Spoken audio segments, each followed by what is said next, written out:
Hey guys what's up, कैसे हैं आप सब लोग। My name is Arvind Arora और आप मुझे देख रहे हैं अनअकैडमी प्लेटफॉर्म पे। सो चलिए गाइस, सॉलिड स्टेट में हम आगे बढ़ते हैं। एक टॉपिक करते हैं जो कि काफ़ी ज़्यादा इंपॉर्टेंट है, जो आप लोगों को जेई और नीट एग्जाम में, इवन बोर्ड एग्जाम में काफ़ी ज़्यादा मदद करेगा, क्योंकि इस पे डायरेक्ट क्वेश्चंस आते हैं। आज हम पढ़ने वाले हैं क्रिस्टल स्ट्रक्चर्स, किन की, NaCl की, CaCl की, ZnS की। ठीक है, सो ये स्ट्रक्चर्स हम लोग करने वाले हैं। सबसे खास बात ये है, इनमें क्वेश्चन डायरेक्टली इसलिए आ जाते हैं क्योंकि यहाँ पर पूछ लिया जाता है कि Na कहाँ, Cl कहाँ, ये कहाँ होते हैं क्रिस्टल के अंदर, इनकी पैकिंग एफिशिएंसी क्या होती है, पैकिंग होती कैसे है। ऐसे डायरेक्ट क्वेश्चन बहुत आते हैं। CaCl के बारे में पूछा जा सकता है, पैकिंग कैसे होती है, पैकिंग एफिशिएंसी क्या होती है। ZnS के बारे में पूछा जा सकता है कि जिंक कहाँ होता है, टेट्राइड वोल्ट में होता है, ऑक्टाइडल वोल्ट में होता है। इस पे सवाल बहुत आते हैं, बहुत ज़्यादा क्वेश्चन आते हैं। तो इन स्ट्रक्चर्स को बड़े ध्यान से आपको वीडियो में देखना है। ठीक है, सो चलिए गाइस, वीडियो को शुरू करते हैं, लेकिन उससे पहले एक छोटा सा information. Now this is my profile page on Unacademy platform. So guys, अभी मैं एक वेरीफाइड एजुकेटर हूँ। एज यू नो, ये ब्लू टिक आपका जो साइन लगा हुआ है यहाँ पे, वो वेरीफाइड एजुकेटर का साइन है। So finally I am a verified educator. So अभी तक मैंने 5700 यानी कि 5700 से ज़्यादा फॉलोवर्स कंप्लीट कर लिए। Thank you so much for supporting me. 13 से ज़्यादा कोर्सेज मैं लाइव कर चुका हूँ, यानी अब एक और कोर्स आने वाला है। ओवरऑल 220 से ज़्यादा वीडियोस बना चुका हूँ। सो गाइस, बहुत सारे कोर्सेज लाइव हो चुके हैं जिसका फ़ायदा आप उठा सकते हैं। सो मेरे बारे में जितनी इन्फॉर्मेशन आपको यहाँ से मिल जाएगी। गाइस, अभी तक भी आपने फॉलो नहीं किया तो प्लीज़ फॉलो ज़रूर कर लीजिए एंड एनरोल कीजिए फॉर एवरी कोर्स। याद रखिए, दोनों चीज़ें फ्री ऑफ कॉस्ट है, जिसका कोई चार्ज नहीं है। फॉलो करिए, एनरोल करिए और साथ ही साथ इन वीडियोस को शेयर करना मत भूलिए। ठीक है, सो चलिए गाइस, शुरू करते हैं फटाफट से।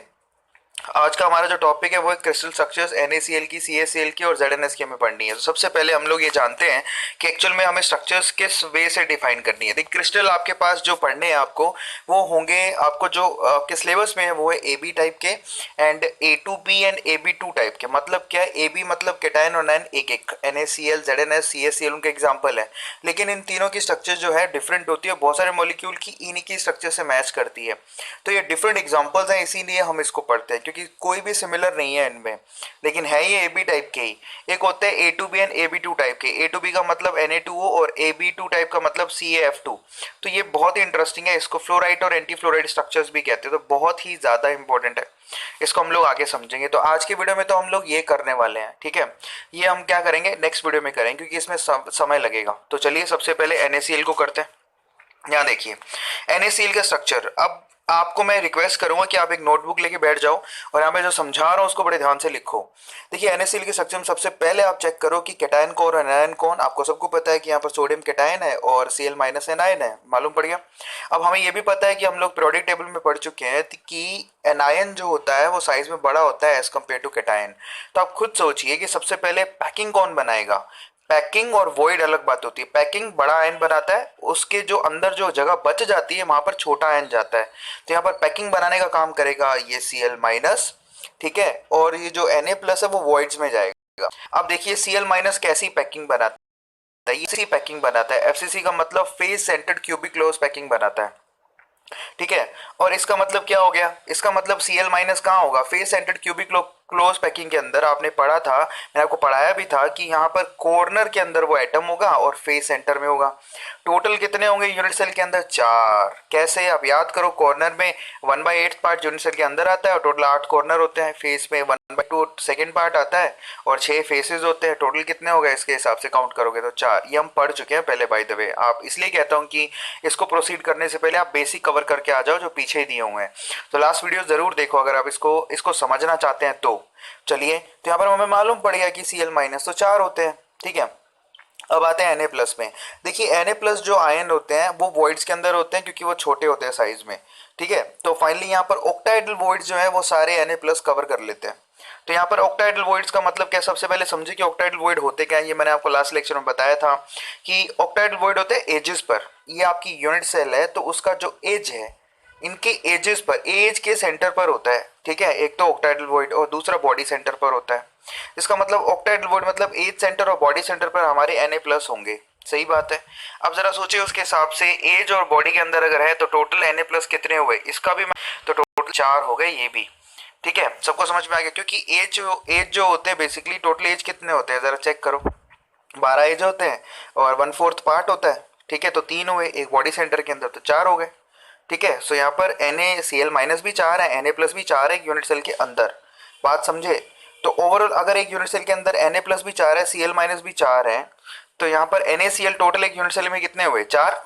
कॉमन सी बात है, समझ में आया। सो एक यूनिट सेल के अंदर NaCl 4 होते हैं। तो चलिए अब आगे चलते हैं इस नॉलेज के बाद। अब यहाँ पर सीन कुछ ऐसा है, जरा देखिए कोऑर्डिनेशन नंबर को चेक करिए। कोऑर्डिनेशन नंबर का मतलब क्या है कि Na प्लस कितने Cl माइनस से क्या बोलते हैं उसको, कितने Cl माइनस से घिरा होगा, उसी को कोऑर्डिनेशन नंबर बोलते हैं। या Cl माइनस कितने Na प्लस से घिरा होगा, इसका कोऑर्डिनेशन नंबर 6 आएगा। जरा कैलकुलेट करो कैसे। जैसे कि हमको पता है कि Cl माइनस कहाँ होते हैं? कॉर्नर पे। तो यहाँ पर देखिए मैंने कॉर्नर पे बनाया, बड़े ध्यान से चेक करिएगा। ये लो मैं जूम इन कर देता हूँ। ये देखिए यहाँ पर ये एटम जो दिखाई दे रहा है, ये है हमारे पास Cl माइनस दिखाई दे रहा है। सो फाइनली अब जरा सोचो कि कितने Na प्लस से घिरा होगा। हमें पता है कि Na प्लस कहाँ होता है? As per. तो ये रहा Na प्लस, तो एक Cl माइनस ये एज पर, Na प्लस से ये Na प्लस से 2 तो हो गए। देखिए आप इसको ऐसे काउंट करिए, ये आगे हो गया तो ये पीछे भी होगा Na प्लस, तो 2 हो गए। इस तरफ होगा तो इस तरफ भी होगा, 4 हो गए। इस तरफ होगा तो इस तरफ भी होगा, 6 हो गए। तो टोटल 6 Na प्लस से घिरा हुआ है, मालूम बढ़िया 6 होता है। इसी तरह से Na प्लस भी कितने Cl माइनस से घिरा होगा? टोटल 6। तो सिंपल, बहुत सिंपल है। तो इस तरह से आप इसका अंदाजा लगा सकते हैं, ठीक है। सो फाइनली Na प्लस और Cl माइनस जो है 6 कोऑर्डिनेशन नंबर के साथ होते हैं। चलिए अब आगे चलते हैं। नेक्स्ट क्या है हमारे पास? नेक्स्ट है टोटल Na प्लस कितने होंगे, मैंने आपको बता दिए 4। अब इनकी पैकिंग एफिशिएंसी जो निकल के आती है, क्योंकि FCC पैकिंग एफिशिएंसी 74% होती है, तो उतनी ही होगी, बड़ी कॉमन सी बात है। अच्छा एक और खास बात दे रखी है यहाँ पर, एक ना यहाँ पर ट्वाइस मतलब कैटायन का रेडियस और एनायन के रेडियस का जो टोटल होता है वो एक के इक्वल होता है। अब कैसे हुआ जरा सोचो। ए मतलब एज लेंथ। अब खुद ही सोचो, अगर एक एटम Cl माइनस का यहाँ है, एक Cl माइनस का यहाँ है, तो बताइए कि यहाँ पर जो एनायन की रेडियस कितनी बार काउंट हुई है? एक रेडियस एरी, एक रेडियस एरी, ठीक है। अब कैटायन की रेडियस कितनी बार काउंट हो रही है? मतलब पूरा तो डायमीटर ही है, क्योंकि ये पूरा का पूरा ही एज लेंथ के ऊपर ही है Na प्लस, तो पूरा डायमीटर मतलब ट्वाइस ऑफ R प्लस हो गया। So twice of R plus edge length के अंदर आ रहा है, और ट्वाइस ऑफ R माइनस ही एज लेंथ के अंदर आ रहा है। तो ट्वाइस ऑफ R प्लस और ट्वाइस ऑफ R माइनस एक ही इक्वल हो गया। खुद से दिमाग लगाओ, तो ये यहाँ पर स्टैंड करेगी इक्वेशन। तो फाइनली ये Na प्लस का स्ट्रक्चर हुआ, ठीक है। सबसे खास बात पर आते हैं इनके एग्जांपल्स। इनके एग्जांपल मतलब ऐसे ऐसे स्ट्रक्चर आप किसके देखने के मिलेंगे? एक तो KCl के, एक LiCl के, ठीक है। ये छोड़ दीजिए, पता नहीं क्या लिखा है, छोड़िए इसको, LiCl के। तो आपको ध्यान रखना है KCl, LiCl इनके एग्जाम्पल हैं, और MgO, CaO ये भी इनके एग्जाम्पल है। एल्कली ऑक्साइड्स आपको दिखेंगे ना, वो उनके एग्जाम्पल होते हैं, ठीक है। ये लिखा हुआ एल्कलाइन अर्थ मेटल के जो ऑक्साइड होते हैं, यानी कि MgO, NCO, ये एग्जांपल भी आपको NaCl के स्ट्रक्चर के टाइप के मिलेंगे। तो यहाँ पर ये हो गया NaCl का स्ट्रक्चर। आई होप आपको समझ में आ गया होगा। इसको 2 बार देखोगे तो आपको पूरा याद हो जाएगा, ठीक है। इसकी प्रैक्टिस करो लिख लिख के, जितना लिख के याद करोगे उतना आसान हो जाएगा आपके लिए। चलिए अब आगे चलते हैं। नेक्स्ट जो स्ट्रक्चर है ना हमारे पास, वो कौन सी है? CaCl, यानी कि सीजियम क्लोराइड। सीजियम क्लोराइड में अगेन यहाँ पर एक टक्कर है, किसकी? सीजियम का साइज भी बड़ा और क्लोराइड का साइज भी बड़ा, क्योंकि क्लोराइड तो नेगेटिव और सीजियम जो है सबसे बड़ा है, एल्कली मेटल में बहुत नीचे आता है। तो इसका मतलब दोनों टक्कर में है। अब यहाँ पर कैटायन इतना छोटा नहीं है एज कम्पेयर टू, इसीलिए यहाँ पर स्ट्रक्चर अलग है। अब देखिए जहाँ पर Cl माइनस कहाँ होता है? कॉर्नर पे। ये Cl माइनस आयन तो होगा कॉर्नर पे। अब सिर्फ और सिर्फ कॉर्नर पे ही होता है और कहीं नहीं, यानी कि सिंपल यानी कि प्रिमिटिव यूनिट सेल होती है ये। तो कॉर्नर पे है तो Cl माइनस कितना हुआ? सिर्फ 1, क्योंकि कॉर्नर पे 1/8 पार्ट ही आता है यूनिट सेल के अंदर। टोटल कॉर्नर 8 होते हैं, तो कितना हो गया? सिर्फ 1। CS प्लस सिर्फ बॉडी सेंटर के अंदर है, क्योंकि CS प्लस भी बहुत बड़ा है साइज में, क्योंकि इसका साइज तो वैसे ही सीजियम का बड़ा होता है। एक इलेक्ट्रॉन निकालने से कितना साइज में फर्क आएगा, तो बहुत बड़ा होता है ये भी। ये देखिए ना, यहाँ एग्जांपल दे रखा है, CS खुद बॉडी सेंटर के अंदर है और फाइनली ये जो है कॉर्नर पे है, ठीक है। सो फाइनली CS प्लस भी मालूम पड़ गया, CS प्लस जो है बॉडी के अंदर है, तो CS प्लस कितना हो गया? 1। तो ये भी 1 है, ये भी 1 है। मजे की बात है, इसका जो रेडियस रेशियो काफी बार पूछा जाता है। रेडियस रेशियो की डिस्कशन हमने करी थी बाय द वे, ठीक है। इसका रेडियस रेशियो होता है 0.93 के अराउंड। ये आपको मगअप करनी है चीजें, ठीक है, ध्यान रखना। अब देखिए यहाँ पर कोऑर्डिनेशन नंबर, आप जरा खुद सोचिए कि CS प्लस कितने Cl माइनस से घिरा होगा। तो इसको टच करने वाले सारे के CS, सारे Cl माइनस कॉर्नर पे, कॉर्नर कितने होते हैं? 8। इसका मतलब इसका कोऑर्डिनेशन नंबर कितना हो गया? 8। सिंपल। ऐसे Cl माइनस भी 8 से घिरा होगा, CS प्लस भी 8 से घिरा होगा। एग्जाम्पल ऐसे कितने होंगे? एक तो CSCl, एक CSBr, ठीक है, और CSCl यूनिट सेल में कितने होते हैं? 1। अच्छा यहाँ पर एक और चीज स्टैंड करती है, क्योंकि यहाँ पर ये डायगोनल, बॉडी डायगोनल, तो इसका मतलब जो रेडियस है एनायन की वो 2 बार आ रही है, कैटायन की भी 2 बार आ रही है, क्योंकि पूरा CS बॉडी डायगोनल पर ही होगा। दिमाग लगाओ फटाफट से यहाँ से यहाँ तक। किसके इक्वल होगा? बॉडी डायगोनल के इक्वल। वो किसके इक्वल होगा? √3 है, simple. So finally 2r plus और 2r माइनस ये √3a के इक्वल होगा इसके अकॉर्डिंग, ठीक है। सो ये मतलब निकलता है। तो हमारे पास एक और स्ट्रक्चर हो गया। अब लास्ट स्ट्रक्चर हम लोग पढ़ते हैं किसकी, जिंक सल्फाइड की, ठीक है। तो फटाफट से देखिए जिंक सल्फाइड का जो स्ट्रक्चर है उसमें सल्फाइड आयन जो है, क्योंकि सल्फाइड आयन एनायंस हैं तो वो आपको पैकिंग बनाएंगे, एफसीसी पैकिंग बनाते हैं। तो एफसीसी पैकिंग बनाते हैं तो कहाँ कहाँ होंगे, दिमाग लगाइए, एक कॉर्नर पे और एक फेस सेंटर पे, है ना। अब खुद सोचिए एक कॉर्नर पे और फेस सेंटर पे अगर है तो आप खुद सोचिए कि S-2 कितने होंगे, 4, अभी पढ़ के आए हो तुम। Zn+2 देखिए ये बहुत इंपॉर्टेंट है। Zn+2 आयन जो है ना ऑल्टरनेट टेट्राहेड्रल वॉइड्स के अंदर होते हैं। ऑल्टरनेट टेट्राहेड्रल वॉइड कितने होंगे, 8, लेकिन ऑल्टरनेट हुआ मतलब एक छोड़ के एक में हुआ, तो इसका मतलब यहाँ पर तो 8 नहीं सिर्फ 4 ही है। इसका मतलब Zn+2 आयन भी कितने होते हैं, 4। ये बहुत अच्छी बात है, डबल तो हो ही नहीं सकते ना क्योंकि ZnS है। तो 4S- और 4 प्लस Zn+, ओवरऑल ZnS की यूनिट कितनी होती है, 4। कोऑर्डिनेशन नंबर भी इनका 4 ही होता है। आप खुद से गैस करके देखिए, खुद से दिमाग लगाइए, यहाँ पर आपको मालूम पड़ जाएगा। आप इसके अकॉर्डिंग सोचिए कि ऑल्टरनेट टेट्राहेड्रल में है तो टेट्राहेड्रल वॉइड होते क्या है, बॉडी डायगोनल पे होते हैं। आपको पता है बॉडी डायगोनल पे 2 टेट्राहेड्रल वॉइड होते हैं, दिखाई दे रहा है देखो।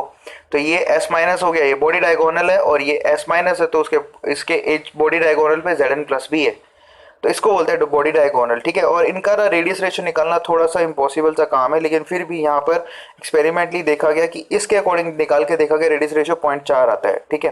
तो आप लोगों को ध्यान रखना है। अब यहाँ पर कोऑर्डिनेशन नंबर भी मालूम पड़ गया, रेडियस रेशियो भी मालूम पड़ गया। एक खास बात क्या है, यहाँ पर इनके एग्जांपल देखिए, ZnS, PbS, ZnO, PbO, Cu, Cl, Cu, Br सब ऐसे होंगे, क्लियर है। ये एग्जांपल भी आपको पता होने चाहिए कि उनकी स्ट्रक्चर कैसे होती है। तो इनके एग्जांपल और ये स्ट्रक्चर सारी सिमिलर है। तो ये यहाँ पर हमने 3 जो है कंप्लीट कर लिए हैं फटाफट से। आई होप आपको समझ में आ गया होगा। चलिए अगली वीडियो में मिलते हैं, लेकिन आप याद रखिएगा शेयर कीजिए, नीडी स्टूडेंट को फॉलो कीजिए एंड एनरोल करना मत भूलिए। नेक्स्ट वीडियो में हम लोग क्या करने वाले हैं, फ्लोराइड और एंटी फ्लोराइड स्ट्रक्चर करेंगे Na2O and CF2 की, ठीक है। Till then thank you so much guys, thanks a lot.